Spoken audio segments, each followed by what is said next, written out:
guys, my name is Ellie Games. Welcome back to Let's Play The Lighter, where we last left off. We've been still in Zach's story. He has been through a lot of shit with this grudge lady. She's been going into his dreams. He went to the pastor to get help from him about the photos. The pastor was seeing the lady behind Zach and was calling her a demon, which Zach thought he was calling him a demon. It's not what he was saying, but still. And we saw Isabella and Ashton, and they said they were going somewhere. We've tried to get a hold of them. They haven't been answering. He thinks they're in the house. Not sure. But, we were chased out of our apartment by her. We had to do the QTE where we had to keep taking pictures of trying to find her, and it was super creepy, and I didn't like it. But it was still cool anyways. Alright, anyways, we are at the now called Wright Mansion. I'm gonna call it the Wright Mansion now, even though it technically, I guess, would still be the Ermengarde. But anyways, it is... I think the 30th, they said. I think it was the 30th. So, it was the day after Hana found the necklace, put the necklace on. So, we are now there, and we are trying to find them. This is going to be interesting. It takes a few rings. The sound loud above the foreboding stillness, before I hear footsteps on the other side. God and Bennett, only a Nancy would knock at such an ungodly hour. Oh, God. Where's that damn butler when I need him? What if he's dead? What if Johannes dies? Is there a dark presence behind him, or is it just me? Or is it just the game? Like, was that always there? I don't think it was. Before long, the door swings widely open, with Mr. Luke Wright standing behind it. Seething would be a complete understatement to describe him. Like this, I've got no doubt why Ash would find him a suspect. You! Again! It's bloody 6 in the morning! Okay, that's a little early, Zach. What the hell is it now? Listen, sir, I know this is not a good time. Oh, it's not a good time! Did you even check the clock before coming here? I bet you didn't! Unlike you, the ones living in this house need to sleep. Come back when people are actually awake, or I'll call security on you. Before I can get a word in, he slams the door in my face and bolts it shut with much finality. Wait, sir, you gotta hear me out. You're both in danger if you stay in there. Have you seen the news lately? Everything's not a coincidence. Oh yes, there was also a second murder. What happened was the guy was burned alive, but the room that it didn't break out to the rest of the place. It was just in that one room where the body was found, and there was "Help Me" written all across the room. So, not really a coincidence, unless it's a copycat killer. But that's kind of hard to believe, to be honest. At least for me. Only silence answers me. Maybe if it was Miss Wright. Oh, who am I kidding? There are limits to how far a person will believe in you. Then again, I didn't believe Isabella when she warned us. And now I'm here, desperately trying to save people even if I'm aware it's completely out of my own capacity to do so. Is this what they call karma? If so, this is one horrible way of turning things around. Taking people's lives, playing with people's fears, making them feel useless. You're around, ain't you? You here? Inside this house?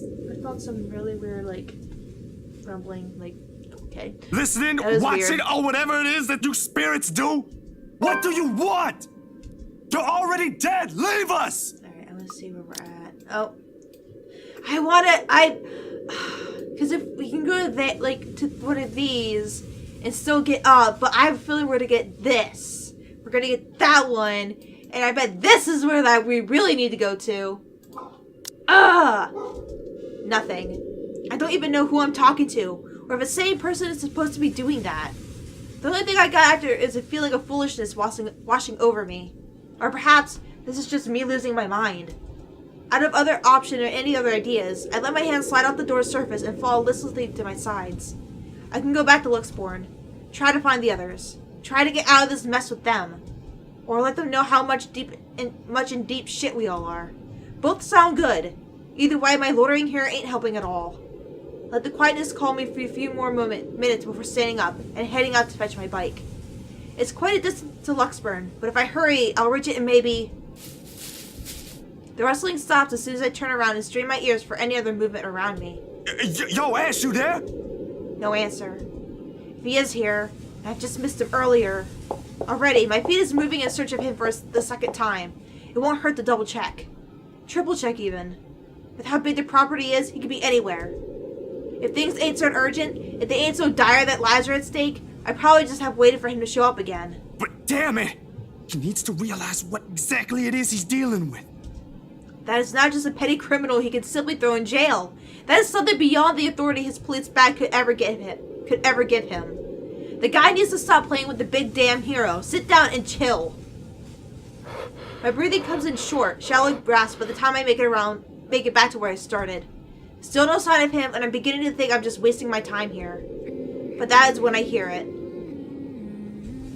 I'd recognize the melody in a heartbeat. Ma's favorite song. I listen for a while, trying to gauge where exactly from the house it's coming from. My feet starts moving before I can stop them. And there, as I circle a corner, from a room in the first floor, a single window is open, but I can't make out whoever's inside. However, I'm sure the singing comes from there. Still, why I'll hear an old tune here of all places, I won't know. It's not an obscure song by all means, but it's pretty rare to find someone who knows this. And for some reason, that seems to follow the song around. Panic lodges itself at the base of my throat at once. Whoever's humming might be... I don't want to be the pessimist now, but on the off chance that it's Miss Wright? Shit. I shouldn't just barge in here. I can put myself in danger before I can save anyone. Ash will tell me so in the exact same words. Might even write me a dissertation why that is a bad idea if he ain't so lazy. But damn it, god damn it! Someone could be in danger. Okay, you know what? No. Oops, I didn't want that. I wanted to save. We're going on the second. Oh, we're going in. I could search for Ash, but what if it's too late by then? With how big this place is, he could be anywhere. It's very likely by the time we come back, if someone's already bit the dust. That, and the cries grow louder against my ear the longer I linger. Almost impossible to ignore, drawing me in like a moth to a flame. For a moment, I let myself shudder, shaking the uneasy feeling off my head. This can't be a good idea, not by a long shot. Still, I've got to try. Funnily enough, for a couple as high profile as the Wrights, they don't seem to have any security detail patrolling around. A few guards here and there, sure, but one will expect they'll have more considering the size of the place. It works to my advantage, though. I can't really complain when there's a high chance I might get arrested for what I'm about to do. Luckily, the window's wide enough for me to fit through without making any noise. There's certainly no going back now. But as soon as I step into the parlor, all of it ceases, or I find no trace of the woman I heard crying like I'm expecting to. The room is still empty at this time of the morning, and I'm left standing awkwardly in the middle of the hush. Maybe she just hid somewhere. Hello? Are you here? I heard someone earlier, and I'm here to help. Hoping for an answer, I let the question hang in the air. But several seconds merely go by without a word, or the slightest movement to indicate there is someone in here. Has been here. With the stories I have heard, the things I've seen, it takes effort to keep my brain from going into that line of thought. I'm not going to hurt you. If you're here, say something. Nothing. Am I just hearing things? No, I'm pretty sure I heard someone. But with no one responding, I can't help but feel silly like this. In the awareness that I just trespassed a house for nothing because of some voice prickles at me. Suddenly, the silence feels uncomfortable, and a needling anxiety slowly creeps up my back. I should get out while I can. If it ain't there, it ain't there. I don't spare the room another glance when I walk back the way I came. Out into the window, leave before someone else notices. I thought I heard a servant moving around here. Turns out it's just a rat scurrying about. Hi. How unpleasant. My heart shoots up into my throat. I can run. The window is a few steps away. I should be able to escape. But instead, out of some foolish impulse, I turn around. Perhaps it's because the only impression the guy has left in me is what few times we've met is nothing but unsettling. This ain't what you think it is. You're quite the distance from the kitchen, I'm afraid. Perhaps I should lead you there. Someone's in here before me. I wasn't here for what you're thinking. There was sobbing and... The first blow knocks the wind out of me, sending me heaving and crumbling to my knees. Tears well up in my eyes as the pain swells and me twists my wrist behind my back. You've got to listen to me. Then again, dirty thieves aren't welcome in my kitchen either. For a moment, there is only silence and a sudden piercing ache, this time at the back of my head. Oh boy. So we'll eventually... So I wonder what the third option would have been. What was the third What? There was no third option though! Would it have been wait for Ash? A terrified Zachary went looking for Ashton in the Ermengarde mansion, but to no avail. He also tried to warn Luke Wright about the spirits supposedly living in the house, but was simply turned away. After hearing a crying woman, Zachary sneaked into the mansion, but was unfortunately spotted by the Wright's butler. For a moment, there was only silence, and a sudden piercing ache, this time at the back of my head. The room abruptly tilts on its axis, dimming. On the verge of unconsciousness, I can only hear the scuffling of foot, the thud of the door being closed, and... a woman. Crying. Asking for help. I know no more. October 31st. The pain is the worst when I come to. A sharp, piercing ache somewhere at the back of my head, begging to be noticed. But it's nothing I can't handle. Blearily, I open my eyes, expecting to be greeted by sunlight. However, the walls that welcome me are unfamiliar.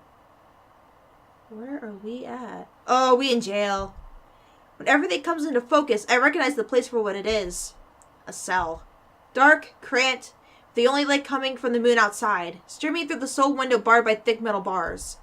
Memory rushes back to me in sharp bursts. The mansion, looking for Ashton, a familiar tune, and a woman crying. All while my head still aches from the hit I've received. Still better than a morgue, I guess. Gingerly, I pull myself up, stretching the cramps from my shoulders as I do so, but stopping when a sudden movement induces an acute stinging pain right through my arm. Damn, they got me good. What time is it? I'm sorry, Zach. I shouldn't have went in the window.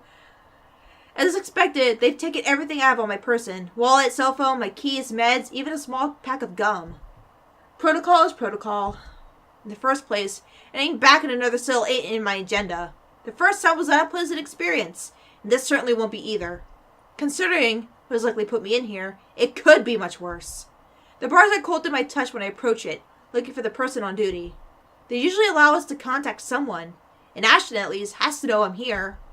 He'll be pissed, that I'm quite sure of, but he's the only one who can help prove my innocence and get me out. However much I don't want to rely on him for this. The hallway in front of the cell is empty, but voices float through from further in, likely the poor officers assigned to late-night duty.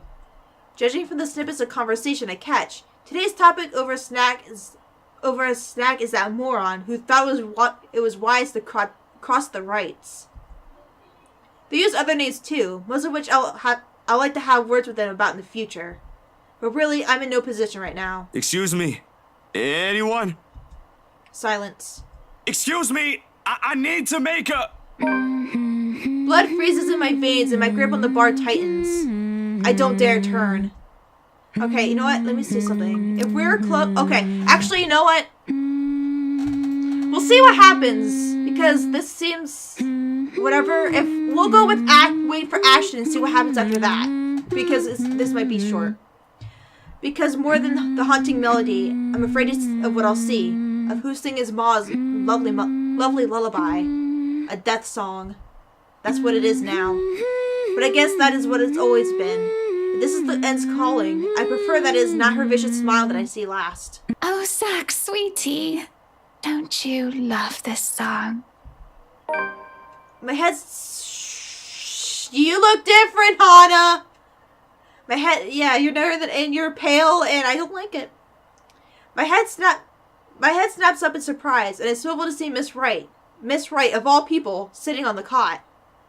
So she's in your cell!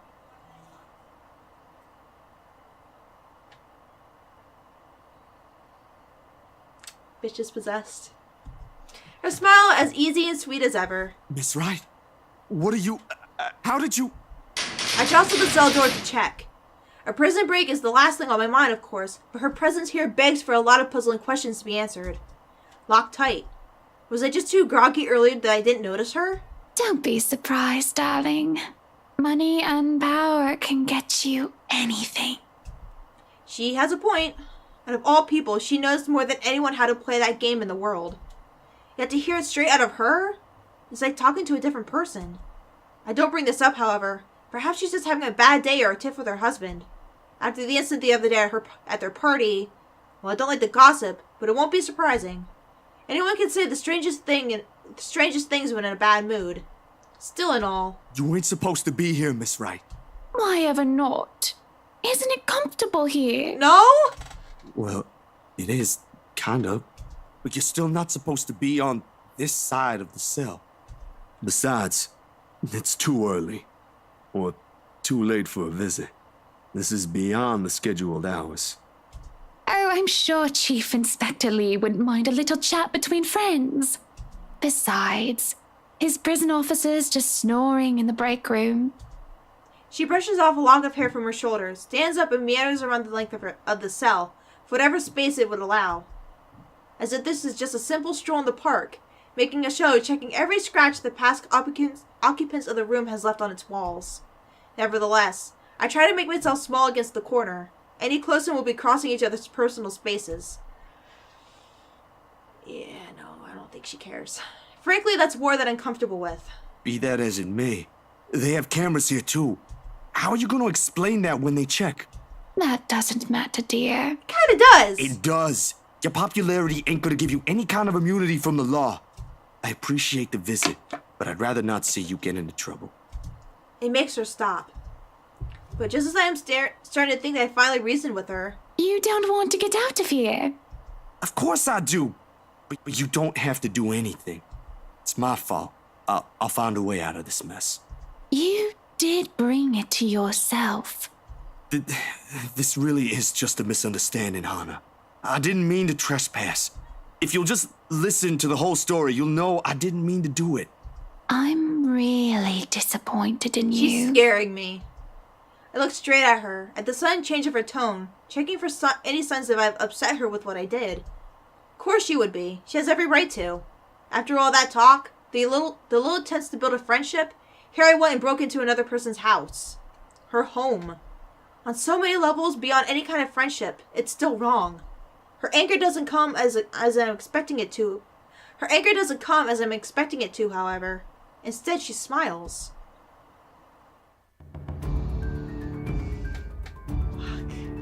A horrid little smile I didn't think I'd ever see from her. Breaking into our home. Disturbing my love in his sleep. You've upset my Prince Zack. You've really upset him. Hana? Pain explodes in me, ripping into my spine. Irrational, I know. You shouldn't feel this way about anyone you know. But here I am, backing away, trying to keep an ample distance between the two of us. I'm afraid, wholly afraid of her. This ain't Hana. The bars rattle as my back as soon as my shoulders hit it. The hindrance, not the freedom, but the safety. Has anyone ever told you how beautiful those eyes of yours are? That's nice, Hana, but can you just stay away from me? My Nana? Occasionally my sister. Hana? You alright? She laughs, a deranged little thing coming from her. There's no cheer in it, no warmth, only spite. Makes me want to take them home, wrap them in those pretty ribbons I have in my vanity. What the fuck is wrong with you? I know what's wrong, you're possessed! Don't you think, Zachary? A little gift from me. Stay away from me! She moves, in short, sudden, bone-crunching twitches that are too painful for me to watch. I want to look away, but I can't. I'm screaming for help before I know it, jolting the bars with as much force as I could. Somebody! Get me out of here! Anyone, please! Bugger off! Some people are trying to get some sleep here! No! She's here! You've got to let me out! She's gonna kill me! Someone! She's... Oh, you poor thing. Don't you worry. Zack better not die! Even feel the pain. Oh, no, don't kill Zack!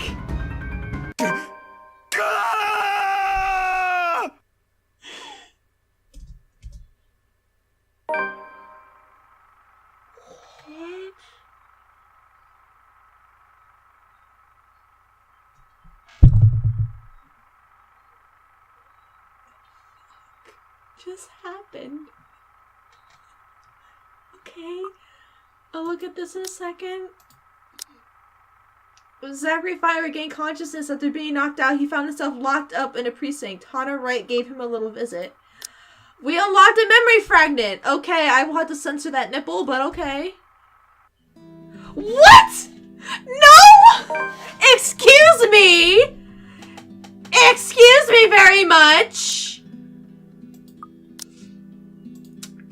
Okay, let's look at Marianne real quick. She's Irish, okay. Oh, she likes board games, video games, anime. That's cool. Left in a dumpster as a baby, she was found by a peddler and spent most of her childhood roaming the countryside in a beat-up van. Father taught her how to read, write, and pray. Though an unconventional life, it was all she knew. Child welfare and protection eventually caught on. It required that she have a proper education. She was provided a scholarship at St. Samson School for Young Ladies and was bullied for being a charity kid. Marianne only had one friend and was mostly focused on her studies, intent on graduating and returning to her father. A shame he was diagnosed with Alzheimer's soon after. Her work as an architect in Ireland lasted until the Irish economic crisis. She went to England, and after some time, looked explored in search of better career opportunities. Okay, so, I got plenty of time. We're not starting hers just yet. We are saving again. And I'm going to load Zachary's back up. I'm going to skip. Okay, we're going to look for Ash instead. Okay. And then we got mind your own business. In the end, the rational part of my brain wins out. The half that has spent too much time around Ash.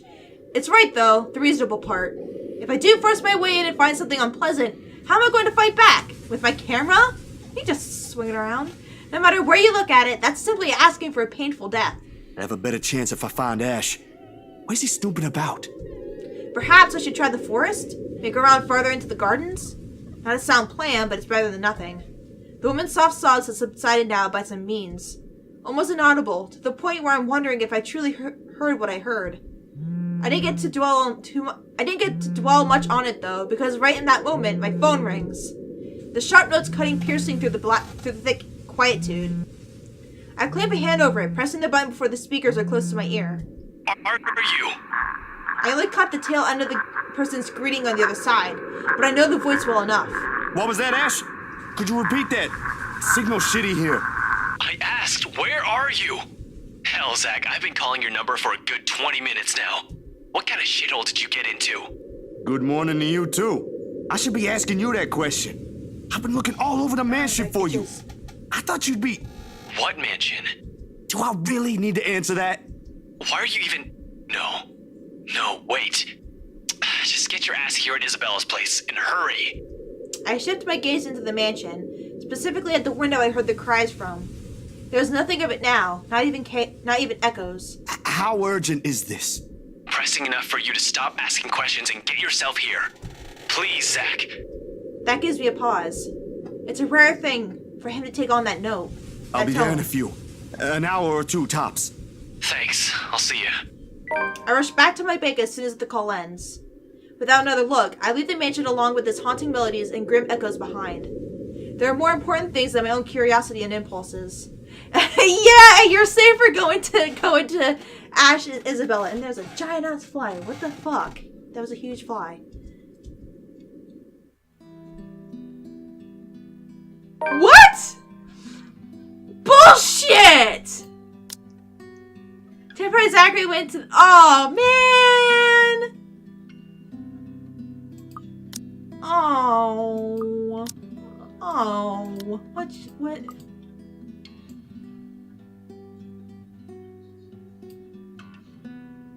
Ending 2 variant. Is that a death ending? Oh no. I don't know if I want to continue where Zach is living or Zach is dead. No! Is that a death thing? Is Zach dead? And oh, I don't want Zach to die. Fine, we'll keep with this one, but that was fucked up anyway. Variant B. So I guess variant A is when he's in, he gets out, and I just don't know how to get to that because it only gave me it didn't give me any other things. So I mean, but then again, I don't know what choices lead to where. All right, so we'll just continue to Marianne. 7:15 p.m. The numbers are so little on the top of my screen. They glare at me with such intensity that I can just hear their accusations. I'm late for a night out with the girls, yes, but I have a perfectly good excuse, jeez. Considering I didn't follow typical Alpha's hours, they don't really expect me to be able to just go as I please at 5:30 on the dot. The client is, first and foremost, my priority. I have to sit tight when my personal assistant Chris tells me we have a big one coming up, and I shouldn't miss this one. I can tell she likes anime from the giant wall poster to her anime background. He knows a lot more on the who's who and what's what when it comes to these socialites, and I trust that judgment call. I really don't have time for rich people, their drama, and their politics. These sort who were born with silver spoons in their mouths, and who were used to wagging their silver tongues about. I let him handle the negotiation with them on this part. I let him handle the negotiating with them for the most part. Why else would I have hired him? But he told me I received a message about it an hour ago. Now, if only he has the full shilling when it comes to the time. Come on! I have a social life too, you know. To an extent. Sort of. Pressing my head against the table, I try to stave off an oncoming headache when the notification for a new email pops up. All I'm expecting is a, hey, this looks like a good project I found. Go send them a design, or something like that, really. That's how it often goes. Even with these rich, jammy clients who's heard of me from their equally rich, jammy friends, I can expect them to hire me right off the bat. Which is all well and good and reasonable. We figure out what they want, send them my portfolio, my drafts for their projects, my rates, and hope for the best. This is a big client, Marianne. I'll babysit Bruthiel for you. Just please take this one project. I promise this person is huge and Luxborn.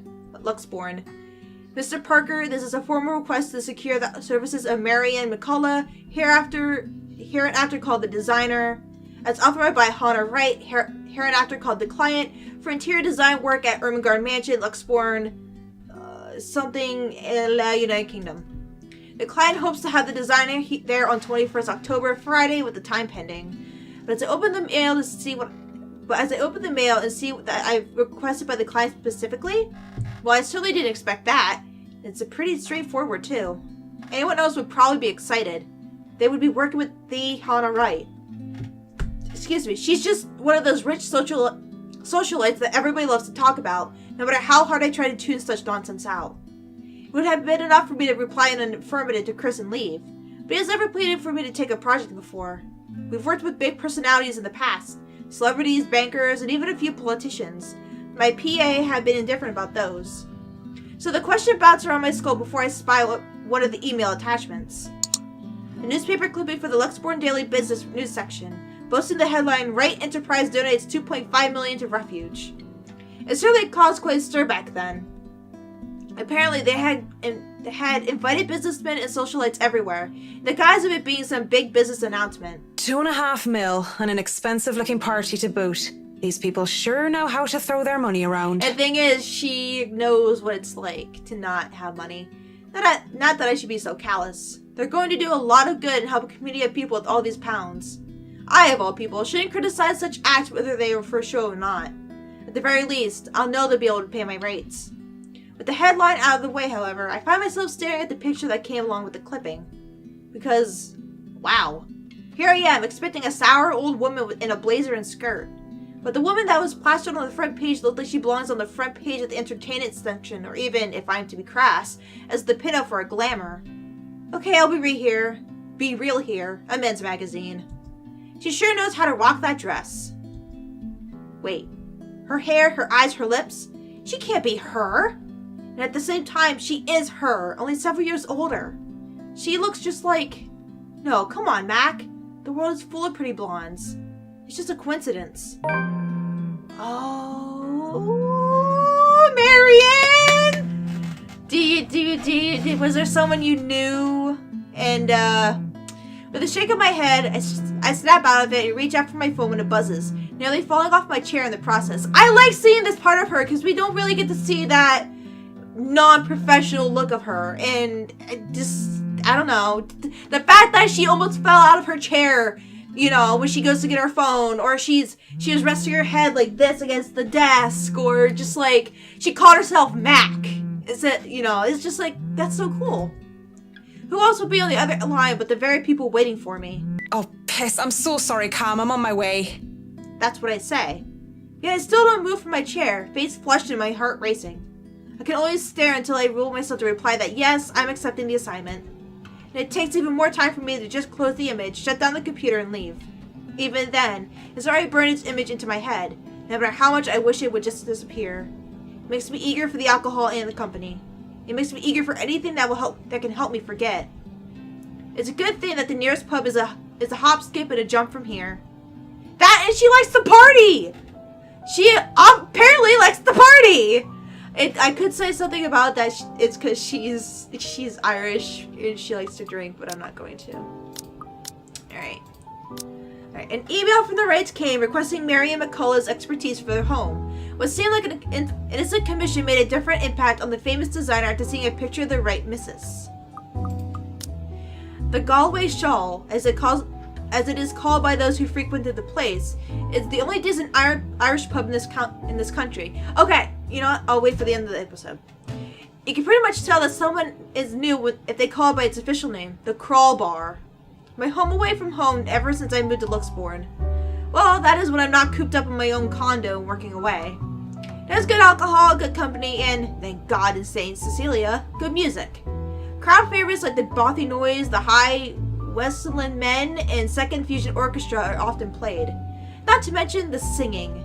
I love singing. Well, it's such like karaoke, so anyone could just break out into a drinking song, and the others in the pub were just wonderful that they start singing along. And doing so while intoxicated is the best ways to go about it. Hey, it's a win-win as long as I don't puke in the middle of the chorus, and as long as I can get home in one piece at the end of the day.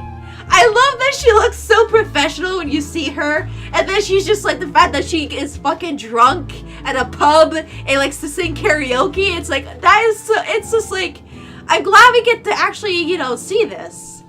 And tonight is karaoke night. What better time than to try and sing all my worries away? That's what my intoxicated brain tells me. The ghost of guilt and sorrow remembers who I love this. I am. And in the prison of my heart, I was my only slave. Damn, you're good. My drinking all reminds me of my home. The thought of home makes me think of her. But in the depths of my cold soul, she probably I'll leave knew the burden and Hannah. despair. It makes me nauseous. It sickens me that the smallest reminder of her can cause me such grief. I'll fight for what's worth Were you in love with fighting Hannah? for. Am I gonna like secretly ship you two? Forget the fear, forget the rest. What? I need your voice actress so I can look up music, because if your voice actress does not sing, I'm going to be mad. Because I know Isabella is done by Amelie. I think her whole name is Amanda Lee. She's on YouTube. She does some really, really awesome covers. My favorite one is Riri and Yuri on Ice. They're just saying. They're History Maker from Yuri on Ice. But I need to know, and I think someone from Team 4 Star, I think, is in this. I think he's Luke. I think. Of course, that might just be the booze. Any other day, I would have scolded myself for drinking so much. I lied to the Lord, I lied to myself, I lied to you and everyone I care, until there were no more lies to tell. But I already have a client, and we'll be having our first little meet and greet in a few days. Cowardice is easier than being brave, but at last I found the strength I lost to sing my love letter to you. 'Cause people can lie, but my heart beats true. I want to at least enjoy this night, get over the hangover tomorrow, and return to being a prim and proper professional after. You're not prim. That song was for Cam, our lucky bride-to-be. So give her a hand, Galway Shawl. Considering the state I'm in, one can excuse my smug grin as cheers and applause rise among the pub's patrons. because possibly off-key public singing aside, bitch, you were beautiful. That was amazing. Okay, you are not shush. I feel like I'm on top of the world right now, and that's a good reason as any to belt out in front of these strangers. Plus, you're drunk. Everyone else is drunk. They're not going to remember. With good drinks and good friends, there's nowhere else I'd rather be tonight. And I forget for a short while. And that song was brought to you by Marianne McCullough, everyone! A round of applause! That was so good. You rock, Marianne. Oh, please stop. You're just saying that. I like seeing the side of her. Neither of us can hold a tune, Marianne. A toast to our shameless drunk singer. May your drinks forever flow and your notes be ever lovely. If anyone deserves a toast tonight, that's Cam. Finally sealed the deal after 3 years, eh? I was like, which one's Cam? But it's the one going like this. Read 'em and wait, bitches. Camilla's diamond engagement ring gleams as she holds it up for all the world to see. She has reasons to be proud. 3 years of living together, and her boyfriend finally asked her the big question. Obviously, she said... She didn't say but, she said yes. Don't get too attached to that ring or the one after, sweetie. I was wearing a wedding ring not so long ago, and look at where I am. But enough of me being a downer. Cheers Just to a happy because you got engagement. divorced doesn't mean she will. Of course, if something like Haruna's divorce were to happen, I'll be there for Cam. Just as Cam had been there for me, acting more than just my yoga instructor. Can't be happier for my friend right now. Cheers! Cheers. Well, we both will be there for Cam, won't we? Haruna and I? Haruna, it's been a real bad year for her ever since her divorce. She's such a nice person, even loaning me money to open a studio. And she didn't deserve what her husband had pulled. I'm happy she's smiling again and pigging out like she used to. I think we've all missed our Japanese firecracker. We met in yoga class, something I had joined to keep myself in shape and, well, honestly, so that I could make friends when I moved into Luxborn. Clearly, it worked like a charm. And it definitely didn't have anything to do with the fact that I brought along my lucky D20 die with me the first day. No, sir! Oh my god! No! Please say it says that. Board games. Does she play D&D? I love her. I love her already. Oh, she's my second favorite character next to Zach. I love these girls so much. What about you, Marianne? You're 30 years old and you still haven't got yourself a man. She's saving herself for Hana. And you guys know I have a very busy schedule. I don't have time for that. Oh, come on. That's a lame excuse and you know it. You need a man who'll take care of you and you need it now. Maybe some hunk will be your house hubby while you rake in the dough. I'm quite capable of taking care of myself. Who needs a Mr. Right? Hey, look at me. I'm Marianne McCullough, a lawful neutral cleric with 9 points in wisdom and 8 in charisma, but I can't get myself a date. Oh yeah, she plays D&D. I mentioned druids and demons once. Once! They don't even know the rules or understand what the numbers mean. And I certainly am not some sort of holy person. I am a far cry from a miracle worker, and I barely have the willpower to fight off demons, especially my own. Actually, maybe she isn't looking for a Mr. Right, but a Mrs. Right. I think she's looking for a Mrs. Right. Oh, my Marianne, we still love you even if you're in the closet. That would explain some things. How do you know you don't have a ring anymore? Maybe you two can be together and I don't have to worry about my best girls being alone. What are you on about? There's nothing to explain. But the more I deny, the louder they tease until the other people in the pub start to watch. It doesn't help at all when Haruna drapes her arms over my shoulder and her arm over my shoulders and leads in. Will I be all yours then? Will you Oh be my making God. me feel like a woman? Marion's so gay. I know that they're kidding around, but this doesn't make me feel comfortable in the slightest. So when Camilla notices my silence and Haruna sees the expression on my face, they stop. And when the awkward air settles over us, the rest of the pub goes back to whatever they were doing before the whole thing ever happened. They probably won't even remember it when they wake up with massive hangovers anyway. Sorry. Me too. Hey, no hard feelings, right? I raise my glass.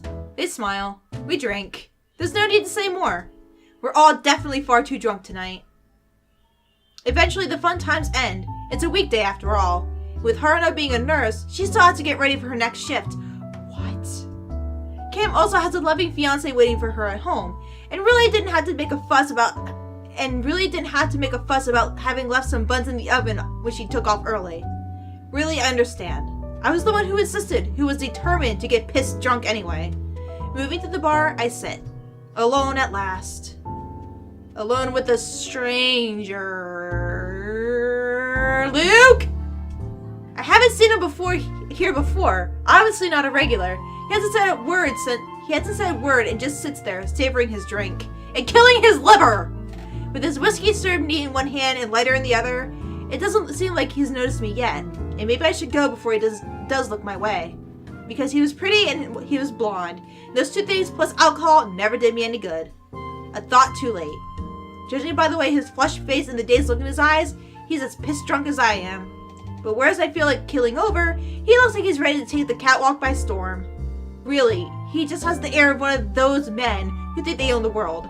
Hello there, sexy. Please don't stand up on my account. This is why I think Rochelle's baby is yours, Luke. Fancy a drink? It'll be on Mr. me. Married Man. But then again, I may be pleasantly surprised if he proves me wrong. Want some between the sheets? Sex on the beach? On the beach? I'm talking cocktails, of course. Fat chance. But it doesn't matter. We both know how to play this game. And there are two different ways for the night to end. One thing or another is going to happen. The question, giant fly, get off, get away. It's like that big. The fly is like that fucking big. It's fucking huge. The question is, what do I want to do? Oh no, that's fine. I'd rather order some blue balls or some AMF if you don't mind. Oh, I love you, Marion. He looks like he's about to say some witty retort, but stops himself and downs the rest of his whiskey. I order a mint julep. He gets another whiskey. We start the customary small talk. Of course, the saying, ask me no questions and I'll tell you no lies, goes without saying. We ask nothing about each other, offering up falsehoods to establish a strenuous fake connection between two strangers at a pub if only to pass the time. Whiskey, as I have to come to call him, is supposedly 21 years old, single, takes care of his sick mother, and is a manager of some sort. Okay, well, according to, Miss Hannah is 31 years old, so that must mean Luke is in his 30s. He is not married, he does not take care of his mother, and he is the richest fucking bastard in this whole freaking area, okay? He also bought a mansion and is married to your possible crush, so... Oh, he's also the husband of your client, so, I mean, he just told a big fat lie right there. Manager of what? I didn't care to listen to the details. Meanwhile, Mint, as he come to call me, is 29. Did I say it was again? Oh yes, I told him that I was a professional chocolate taster because fuck it, if I'm going to lie about what my job is, might as well make it fun. Okay, well, I don't think you're too far off with your age at least. Nah, you're like, you should just say I'm 30. But, yeah, I would say professional chocolate taster. I could pass off as a professional chocolate taster. It's a pretty decent chat between two petty drunk strangers, but he looks like... Get away from me, fly. He looks like he'd be 21. And maybe it's just me, but we might as fucking well expend the tiniest amount of effort in pretending there's something meaningful in this meeting. Would have been nice, too, if it was left just at that. But during a lull in the conversation, he brings it up. You know, I've never been with a woman taller than me. You call her an Irish giantess later on, okay? And you'd think he might have been different from the rest. Never have and never will, whiskey. Can we go back to the history of chocolates? Did you know that chocolate candy was introduced in 19th century England as a healthier alternative to alcohol? St. Lucy was the most beautiful woman of her time. She had men come from the four corners of the world just to see the pure light of her exquisite green eyes. If she were so lucky, anyway. No, enough of the history lesson. I want sex and I want it now! Come on, Mint. You know and I know what you came here for. Well, you came here to get laid, and I came here to forget about my past crush, who happens to be your wife. Though not every suitor was gallant, she was no fool. She had known that sooner or later, she wouldn't be able to defend her chastity. Come on. No. There must be something that gets you going. So she had taken out a knife and gouged out her own eyes. There is something, but I don't think you can handle it. Impressed with her devotion, God restored her eyes and made them more beautiful than before. He has a peculiar sense of humor, hasn't he?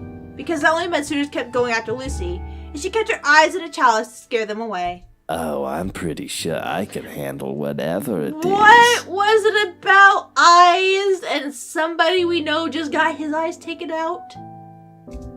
Saint Lucy, help me. Help me turn away from sin. Help me with my own blindness. My place isn't too far from here. I won't take care of you if it ends up being too much for you. And no one will be able to hear you if you try to scream. You sure you want to go down that road, pretty boy? Wouldn't have it any other way. Oh no! The best thing about having my condo so close to the pub is the ease of access. As long as I can still stand and walk, I can make it home. Maybe I need help from a kind neighbor to help me with the last leg if I really gone overboard on the alcohol. But I always made it home. Sometimes with company. Of course, that always comes with complications, especially with the clingy ones. But is anything a good tip about stalkers to the building security can't fix? I'm always nervous though, even if this isn't the first time I've done this. And the first few minutes when we enter my room are the first few agonizing minutes where I try not to panic. Okay, Mac, so far so good. You are not doing what you're going to do. Oh my god, can I choose not to do this? I guess we'll just... save on this Marion. Because the other Marion is the dead Zach. Oh. Marianne went to the Curl Bar, also called the Galloway Shawl by its patrons, for a night out with her close friends, Cam and Haruna. When they left, Marianne was seen with a stranger whom she only referred to as Whiskey. In turn, she was called Mint. Oh no. Hers isn't long either. What the fuck? Hers is super short. Yeah, hers is so short. Huh. Okay, we'll go a little longer. Don't let him smell your fear under all that liquid courage. He'll leave you sooner or later, and I'll never have to see him again, just like every other man before him. Oh, you sweet, innocent, naive child. I like to say to myself that the men I brought to my place were more scared than I was. Yet there is no fear when I look into Whiskey's eyes, only delight. When he starts touching me, I don't even hesitate when I push him against the door. Roughness is to be expected. And as long as he sticks to the script, I think everything will go smoothly. If I get... Oh. Are you dead now? No, you're almost dead now. Get away! We'll have a little tumble in the sheets. He'll leave. We'll forget about it. If somebody asked what I really wanted, I have told them that I wanted a bed of roses, chocolates, and music. Maybe in an Irish castle. But all I really want is her. And that's never going to be reality. That was my fault, of course. Because I was afraid. Because I was a coward. They would never hold a candle up to her. She was the light of my life. And I had to let her go. And I had let her go. I can't even be bothered by the thought of her. Just the single thought of her makes me resolve to see this affair through waver. Wait. What is it now? Yes, what is it now? What's it gonna be, Marion? To sex or not to sex? Oh, God. I never thought I would have this question thrown at me. What the fuck? I don't want to sex. I don't want to sex him! No! We're both drunk. No sexticles. He probably hates me, but you know what? It went up?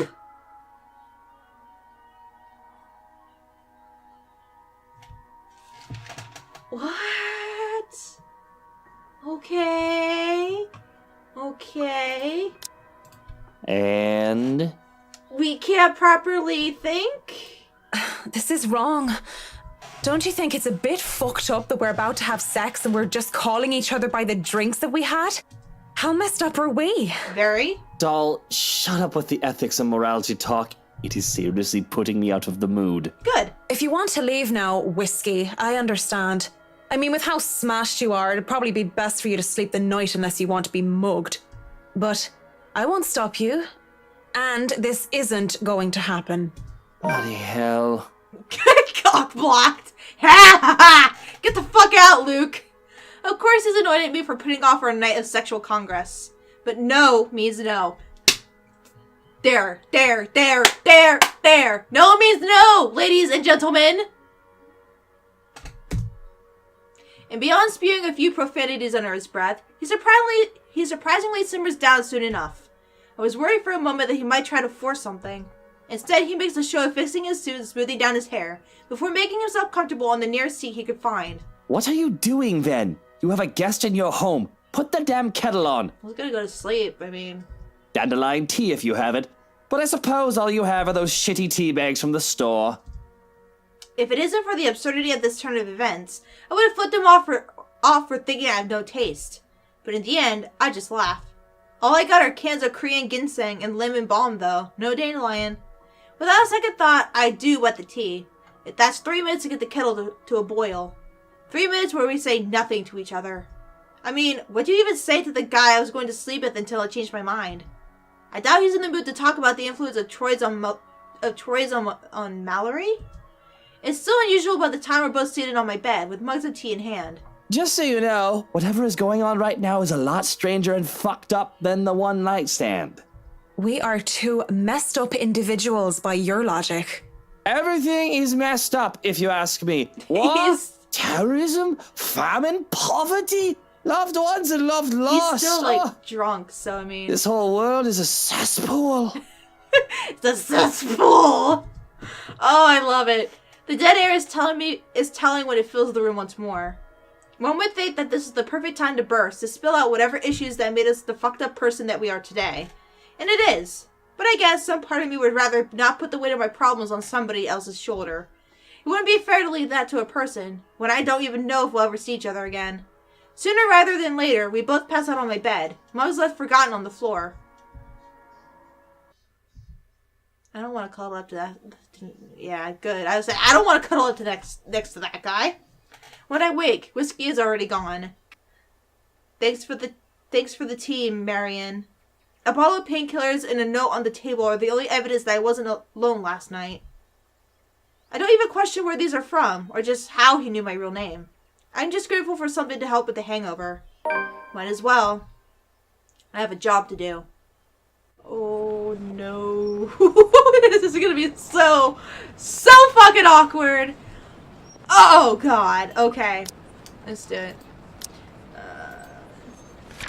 Marion and Whiskey went back to her condo after having one too many drinks. However, Marion changed her mind about the one night stand and ended up sharing tea with him instead. The next morning, the stranger left nothing but a note and a bottle of painkillers. Oh my god.